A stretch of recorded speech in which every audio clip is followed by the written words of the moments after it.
Like so many marginalized groups, LGBTQ plus people know what it's like to be on society's perimeter, peering through the windows, trying to decide whether we want to be let into the party or continue living in the shadows of the porta potty. They want to have their kind of taboo life, all right, fine, in the shadows. It's just now trying to thrust it into everything. Don't ruin Fright Night.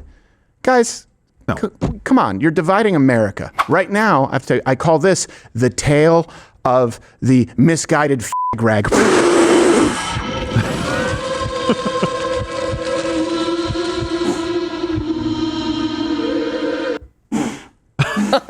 Jeez. You know, it's a miracle you're not blowing those candles out.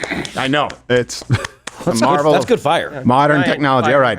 All the references are available, and I'll just read some of this to you. So this comes from them. It's the 69 best LGBTQ plus horror movies of all time. Now, I didn't know there were any. They pick 69, and it's like, but don't you dare say that they are decadent and degenerate. No, not at all. Where do you get the idea that we're hyperly sexually charged? So let's look at the article's opening paragraph before we get into the list, and just it's like I've heard of. It's self-homophobia. I don't know. I don't think that's a thing. This is weird, self-aimed homophobia. I don't think they know what they were writing. They wrote, queerness, like horror, is defined by tensions between the inside and the outside, the normal and the abnormal, like the celebrated and the rejected, like so many marginalized groups. LGBTQ plus people know what it's like to be on society's perimeter, peering through the windows, trying to decide whether we want to be let into the party or continue living in the shadows of the porta potty. So you're perverts. Pretty much. Yeah. Is it any wonder then that we see ourselves in vampires, werewolves, ghosts, and other twisted creatures? That we empathize with villains who are cast out, stabbed through the heart, and burned at the stake. And you know what? I will say this, after rewatching Frankenstein, in some cases they have a point.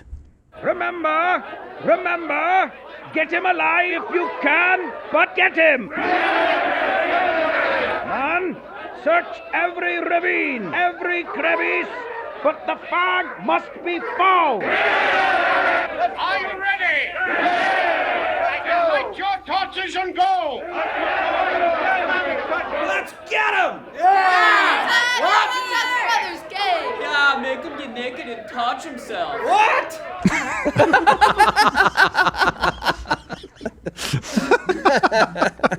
It's so silly. All right. Gosh, nothing is refreshing when there's sand in it. It's true. Not even Turkish coffee? No, now I know exactly what Lawrence of Arabia felt like. Okay, here's the list. They go through it, and I'm just going to warn you. They're not even gay movies. They're just twisted and perverted, and so the article immediately identifies it as gay. Which is weird. So Psycho, 1960, right? The original Psycho. None of you think like, hey, yeah, that was a gay movie. No. Well, no, I think about Ed Gein, who the movie's based on. Is it based on Ed Gein? Yeah, a lot of things in that movie are things that Ed Gein did. Okay, I didn't know. I just thought it was a scary film. Yeah, and here's the thing: we all know that it wasn't meant to be gay, but someone forgot to tell them magazine. I mean, online. I don't know why we say magazine anymore. All right, here's what they write: Alfred Hitchcock's 1960 shocker. Okay. That sounds like a request. Is the prototypical example of the transphobic cross-dressing killer trope, which has loomed large over horror cinema ever since.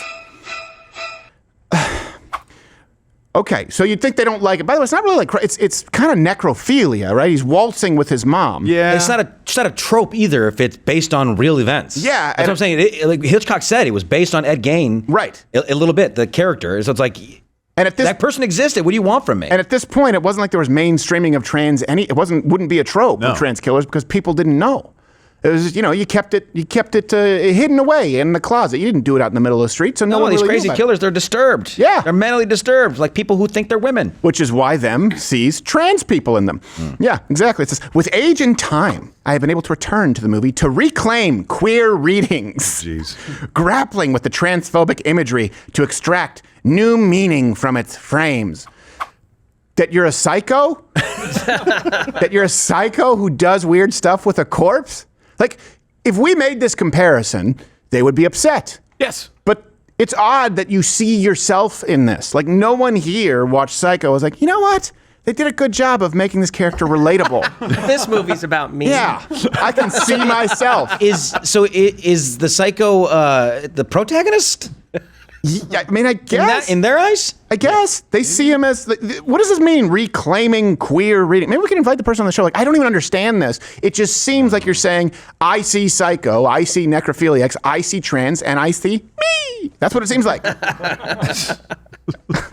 I could be missing something. Fright Night, which I actually really like, the original Fright Night. It's a fun film. And this is what the homosexual at them writes. The submissive and dominant dynamic of male vampires drips with homoeroticism. For you? It doesn't, though. Like, it doesn't, though. It really, like, it's not even close. I don't, like, here's if you see everything through this paradigm of domination and, then it's because you have a hypersexualized gay porn brain. Like, that's a you problem. Their only commonality is that they both are experts at sucking. That's it. Pretty much it. But one is blood and the other one's penises. So Well, they they're not might the both same. do blood. And they avoid the sunlight. I mean, they really are. Have you seen the gays? Like, they stay up till 5 a.m. Oh, jeez. And don't bring a cross by them. No, don't bring a cross by them. And I don't know. They don't see the same thing in the mirror as the rest of us. So I guess there's a commonality there. They're not big fans of garlic either. No. Vampire drips with homoeroticism, but queer viewers have often seen the film as a moralizing metaphor for the AIDS crisis. What? Want to get AIDS? Which equates sex between men with vampirism and decay. Okay. Well, here's the thing. Pre-modern medicine, I mean, AIDS, you have a point, was associated with decay, but you associated decay and AIDS with you. Like, you see that, right? You just said that AIDS is a gay disease. And I caught crap for saying there was never an AIDS epidemic. There wasn't. There was AIDS. There have been separate epidemics, but there have not been AIDS epidemics. Fauci and Oprah wanted you to believe it. So now the left is saying what we all know to be true. Remember, they used to say, it's not just a gay disease. Anyone can get AIDS. They did a whole play about it. Rent. Sure, there were some too, but there were also some people who weren't who got AIDS. So does that mean, because there's a cure for AIDS now, so does that mean that they're going to make a new Blade movie with Magic Johnson? Yes, exactly. Right? Magic Johnson's the Daywalker? It could be. Blades. I don't, to be clear, it's not a cure. There's preventative. And then you can treat it. I don't think there's a cure for AIDS. Is there? There's like a I don't know. It's what do you call it? Vaccine or there's a some pill. kind of treatment or something. Yeah, There's the PrEP pill, but it's preventative. I don't know. Preventative. Hey, one of the gay viewers out there, let me know. Is there a cure for AIDS? I don't think there is. What do they have, like a march? And like, if you take the PrEP pill, you can suck any blood. Pretty much. And not fear AIDS. Well, the thing Is is, there a Plan HIV pill? the problem is if you're a vampire and you go to a gay pride parade, you still find yourself at the same impasse. You're still going to die. Yeah, It's true. One way or the other. And actually, vampires, if anything, they wouldn't want the gays because, the old lore of Dracula, as they evolved, like if you had cancer, it would make him sick. If you were dying, he couldn't actually suck your blood. So someone with AIDS would make him vomit. that's true. That is true. And I base this on the theory of watching What We Do in the Shadows. If they suck the blood of somebody who's drunk or on drugs, they then feel the effects of those intoxicants. I mean, that makes sense. Dracula just shows up 40 fucking pounds with swords. Why did I go to Folsom? It's Dracula's Buyers Club. Transylvania Buyers Club. Please, I need young blood. Give me a adrenochrome.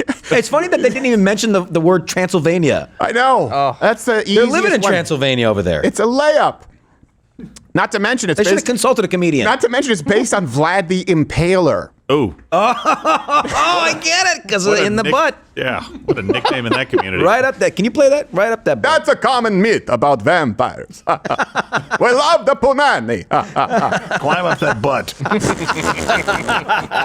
Vagina. What? I don't know what you're doing. No, that's the swamp thing. All right. Then they go Fire on. hydrant, not Gavin Newsom. They go on to Nightmare on Elm Street 2. They write Jessie, played by Mark Patton, the rare male scream queen. What? Now, do we know if that actor is gay? Because I don't think he would like to be referred to as the male scream queen. Unless he's in fact a queen. Okay. Yeah, he's probably like, man, the director made me do that. Yeah. We had like 6 takes. I couldn't get it right. I was too manly the whole time. The rare male scream queen is shown going through a stressful experience that many once closeted boys can relate to. Oh, gosh. He can't stop thinking about a man. Yeah, but for different reasons. Yes, for very different reasons. He's terrified. Yeah, he's not fantasizing about him. He's gay because he's always thinking about his rape fantasy. He's always the man. He's always thinking about that Freddy Krueger. It's not Freddy got fingered. It's Freddy Krueger. The people in prison have the same dream. Yeah, what Well, is I see a dynamic struggle of domination. Freddy's giving him wet dreams. It just so happens that in this case, that man is infamous dream invader Freddy Krueger. Ready? No, it doesn't just so happen in that. That's what the movie's about. Yeah, that is. It's not incidental. It's Nightmare on Elm Street 2, Freddy Krueger's Return, or whatever it's called. Which, by the way, I will say this: it's pretty dark. Freddy, like that's my least favorite of the franchise because you find out that he was born from and if you have kids, they probably shouldn't be watching this, period, but from a gang rape in a mental hospital, which just shows a gross misunderstanding of fertilization. It's still only one sperm. Yeah. It's not like all the psychos get in and create Freddy Krueger. It makes zero sense. Doesn't really happen. But by the way, I don't think the primary gripe against Freddy is his dream invasion. That's unpleasant, but it's the dying and killing part. This person, the issue. This person just takes way too much license. Yes. Like they see one thing, it would be impossible to live with this person. I mean, oh my gosh, yeah. It'd be like, hey, you know what? Maybe we could get like some handcuffs and do like a little bit of BDSM, and you just show up the next day as Pinhead. I have such things to show you.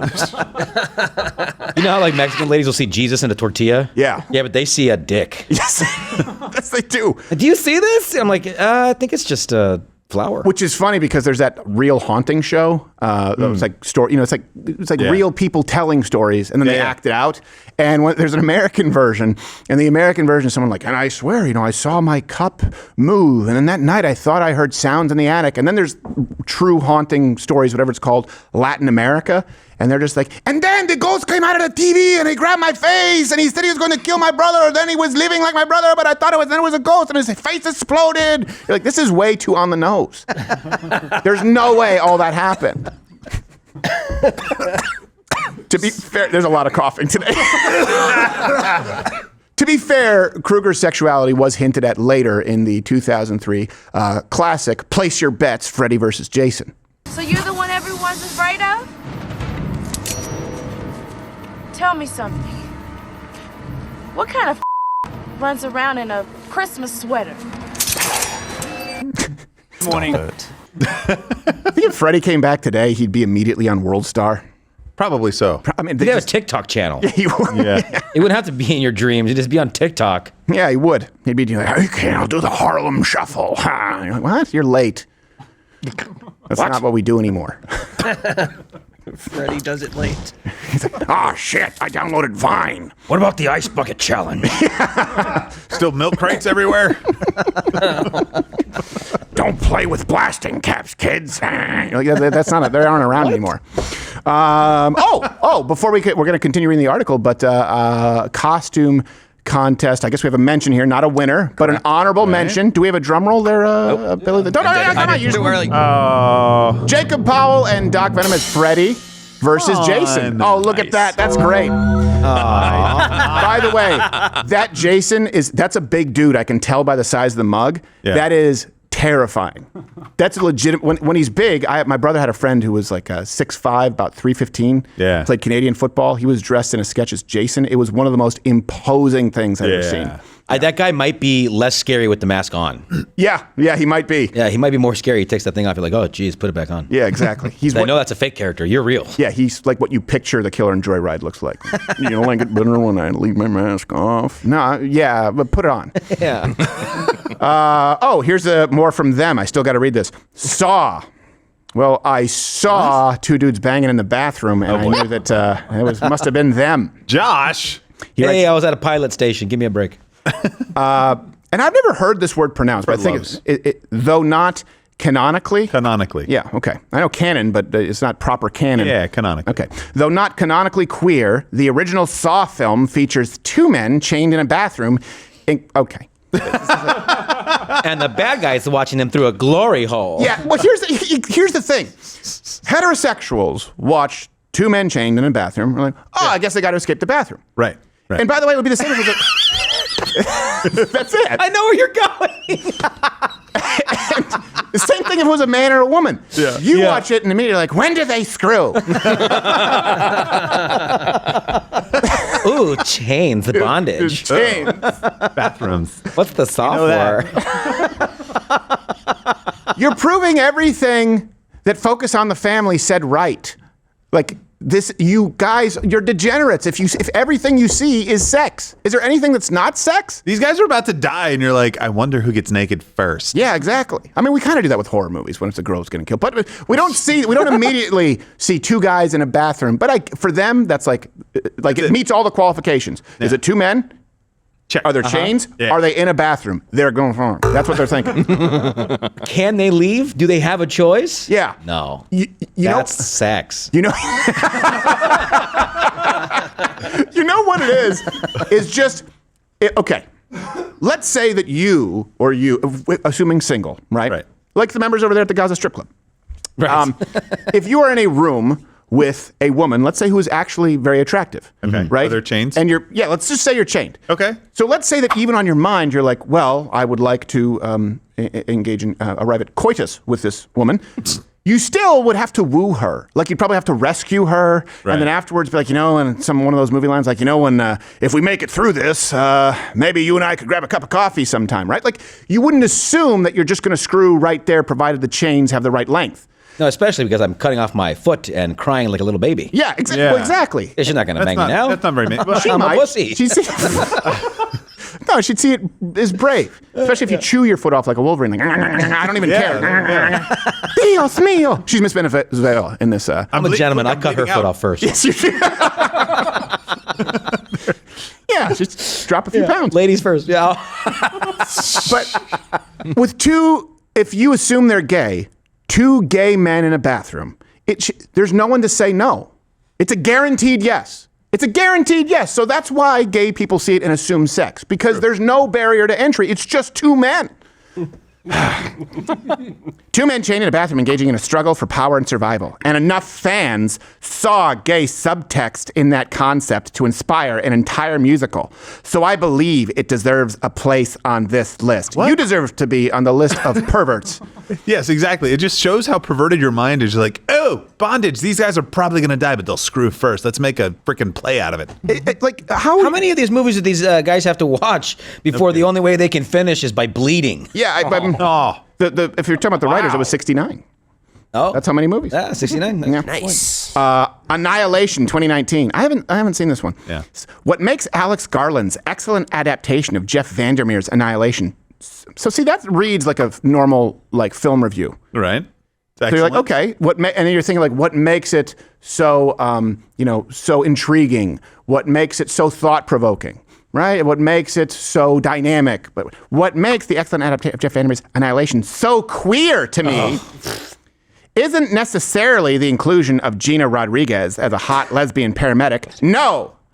You couldn't actually just interpret the gay person as the gay part. No, that's too obvious. Yeah. That's just what they want you to think. That's two on the vagina. It's two on the left knob. No, it's the film's meditation on what it even means to be human in the first place. Oh.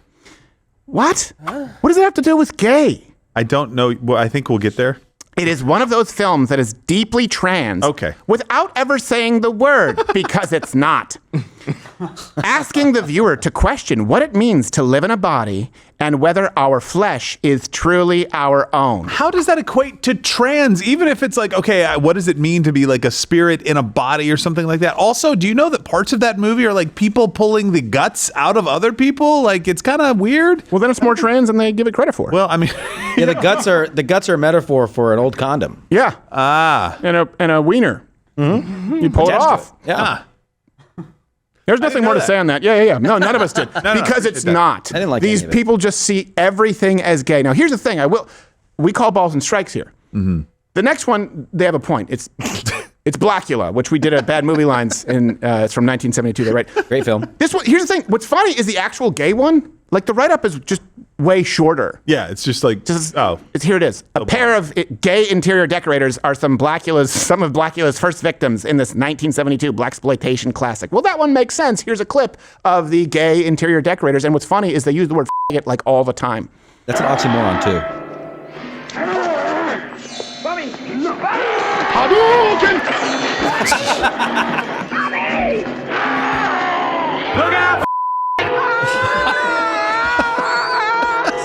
Been a lot of panther activity lately.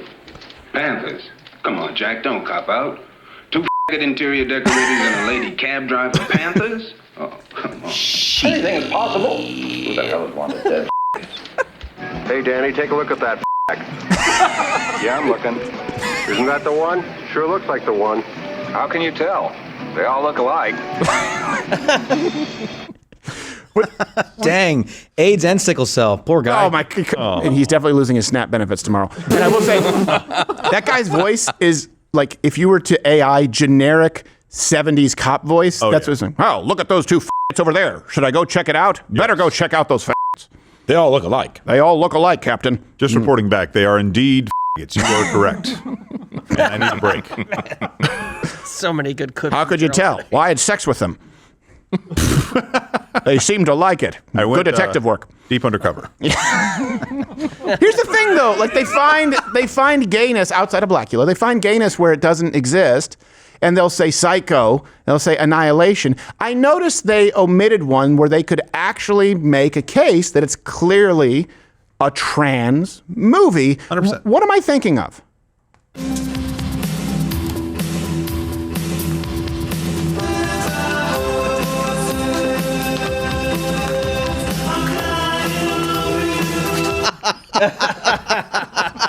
See, when I asked for that, I was told no. Well, by Gerald. You mean that great big fire hydrant? Oh, he's the CEO. Oh! It puts the merch in the basket. Go to Crowder Shop. Go to CrowderShop. Go to CrowderShop.com. They got really good deals. There's always a way. It's like I don't have much to say. That it's just they're proving everything that you think. The negative stereotypes of the gay community. I'm willing to bet there are probably some lesbian contributors here because sure. I think that if you talk to most gay guys, they're just like, no, come on, like this is enough. They want to have their kind of taboo life. All right, fine, in the shadows. It's just now trying to thrust it into everything. Don't ruin Fright Night. Guys, no. Come on, you're dividing America. That definitely does make these movies scarier, though, when you sort of interpret it that way. Speaking of scary, let's check back in on Sauron Mamdani.